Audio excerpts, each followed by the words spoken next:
दोस्तों आज की कहानी है बीरबल ने चोर को पकड़ा। ये कहानी बादशाह अकबर के ज़माने की है। एक बार एक व्यापारी अपने किसी काम से कुछ दिनों के लिए परदेश से दूर गया हुआ था। जब वह अपने काम खत्म करके घर पहुंचा तो देखता है कि उसकी पूरी तिजोरी खाली है। उसकी मेहनत की सारी कमाई चोरी हो चुकी है। व्यापारी घबरा गया और उसने अपने घर के सारे नौकरों को बुलाया। व्यापारी के घर में कुल 5 नौकर थे। व्यापारी की एक आवाज़ पर सारे नौकर उसके सामने आकर खड़े हो गए। व्यापारी ने उनसे पूछा, तुम लोगों के होते हुए घर में इतनी बड़ी चोरी कैसे हो गई, जब चोर आकर मेरी पूरी तिजोरी साफ कर गया? उस समय कहाँ थे सब के सब? एक नौकर ने जवाब दिया, हमें नहीं पता ये चोरी कब हुई मालिक, हम सो रहे थे। उसकी यह बात सुनकर व्यापारी गुस्से में आग बबूला उठा और बोला, मुझे तो लगता है कि तुम 5 में से किसी एक ने ही चोरी की है। तुम्हारा हिसाब अब बादशाह अकबर ही करेंगे। ये बादशाह अकबर ही करेंगे। ये कहता हुआ वो महल की ओर चल पड़ा। बादशाह अकबर अपने दरबार में बैठकर जनता की समस्या सुन रहे थे कि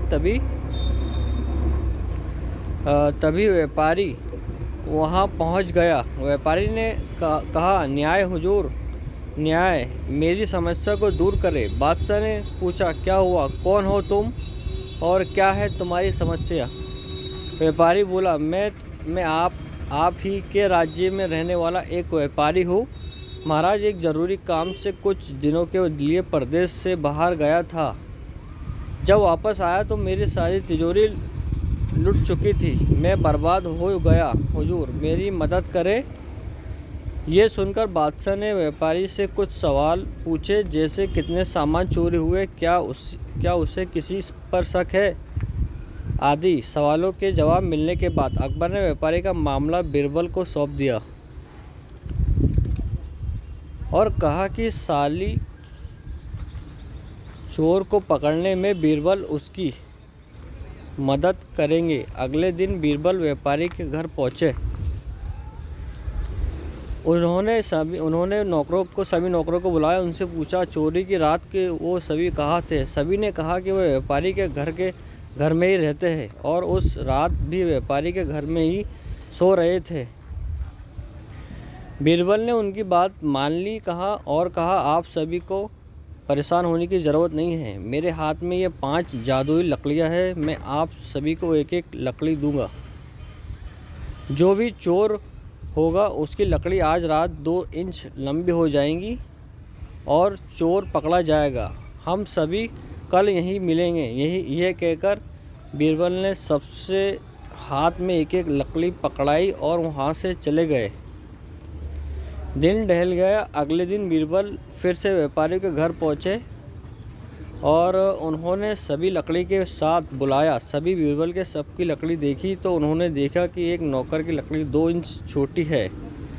बस फिर क्या था, बीरबल ने तुरंत सिपाहियों को उस नौकर को पकड़ने का आदेश दिया। व्यापारी इस पूरी घटना को समझ नहीं पाया और असमंजस से बीरबल की तरफ देखने लगा। बीरबल ने व्यापारी को समझाया कि कोई लकड़ी जादू नहीं थी, लेकिन चोर को इस बात का डर था कि उसकी लकड़ी 2 इंच बड़ी हो जाएगी और इस डर से उसने अपनी लकड़ी 2 इंच काट दिया और वह पकड़ा गया। व्यापारी बीरबल की चतुराई से बहुत प्रभावित हुए और उसका धन्यवाद किया। कहानी से सीख। बच्चों, बीरबल ने चोर को पकड़ा। कहानी से हमें ये सीख मिलती है कि गलत काम चाहे जितना भी चतुराई से ही किया जाए, लेकिन वो सभी की नज़रों में आ जाता है और उसका अंजाम हमेशा बुरा होता है। दोस्तों, गुड मैसेज ट्यूबर चैनल को लाइक करें, सब्सक्राइब करें और हैव अ नाइस डे। खुश रहो दोस्तों। Okay, bye.